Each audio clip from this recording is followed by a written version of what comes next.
ধরো তুমি একটা কাজের সাথে যুক্ত আছো, কিন্তু তোমারই সামনে অন্য কারোর কাজের প্রশংসা করছে আর তোমার কাজকে ইগনোর করছে, তাহলে বুঝে নিতে হবে সে তোমার কখনো ভালোই চায় না। আজকালকার দিনে এখনো শুনতে হয় যে সরকারি চাকরি মানেই একটা কাজ, কিন্তু বাদ বাকি প্রফেশনকে তুচ্ছ বলে মনে করা হয়। আমি এখনো ভালো কন্টেন্ট ক্রিয়েটর হতে পারিনি, তবে চেষ্টা করে যাচ্ছি।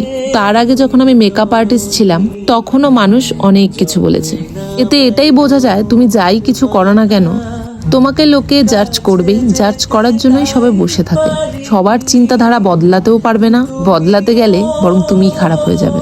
তার থেকে বরং তুমি তোমার নিজের কাজ করে যাও। কে তোমার কাজকে সম্মান করে, কে তোমার কাজকে সম্মান করে না, সেসব না দেখে তুমি তোমার কাজকে সম্মান করো। তুমি তোমার কাজের মধ্যে ভুল খুঁজে বের করো, দেখবে সেই ভুলটা দ্বিতীয়বার আর হবেও না, তুমিও এগোতে থাকবে।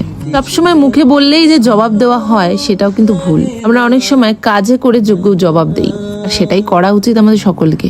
আমি সব পারি এই চিন্তাধারাটা যেদিন আসবে, তাহলে বুঝে নেব আমার সেদিন এটা পতনের কারণ। শেখার কখনো বয়স হয় না, শেখার শেষও হয় না। প্রতিনিয়ত শিখে যাচ্ছি, প্রতিনিয়ত নিজের ভুল খুঁজে বের করছি, যাতে একদিন যোগ্য জবাবটা দিতে পারি।